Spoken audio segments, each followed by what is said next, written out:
एक हिमालयी गांव में, जहां घने जंगलों के बीच एक प्राचीन शिव मंदिर था, उस गांव में एक राघव नाम के साधारण किसान था, लेकिन बचपन से ही उसे रातों में अजीब सपने आते थे। सपनों में वह खुद को एक साधु के रूप में देखता, जो सदियों पुराना लगता और मंदिर के गर्भगृह में कोई रहस्यमयी मूर्ति की रक्षा करता। हर सपने के अंत में एक आवाज गूंजती, समय आ गया है, सत्य को जगाओ। एक दिन गांव में अचानक बीमारी फैल गई।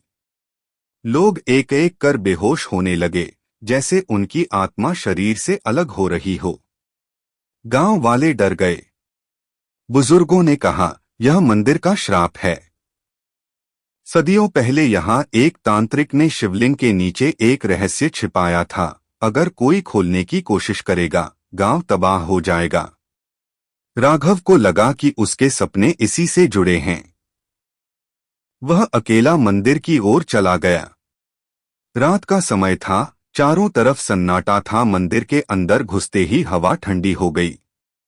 शिवलिंग के सामने खड़े होकर उसने ध्यान लगाया। अचानक जमीन हिली और शिवलिंग के नीचे एक गुप्त द्वार खुल गया। अंदर एक पुराना संदूक था।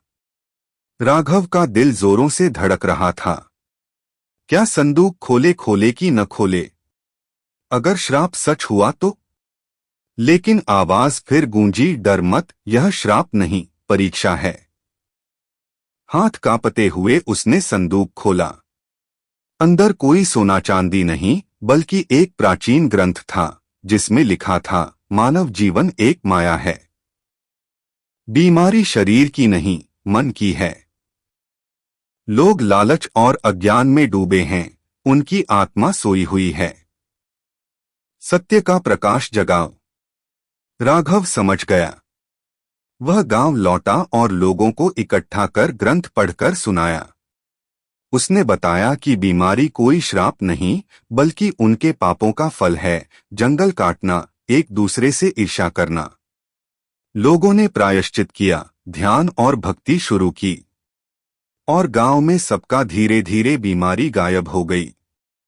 राघव को एहसास हुआ कि सपनों में आने वाला साधु कोई और नहीं, उसकी अपनी पूर्व जन्म की आत्मा थी, जो उसे सत्य की ओर ले जा रही थी।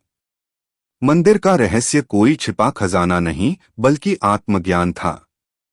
सीख, डर और माया के पीछे छिपे प्रकाश को पहचानो, सब सुलझ जाएगा। कैसी लगी यह कहानी? अगर और चाहिए तो बताना।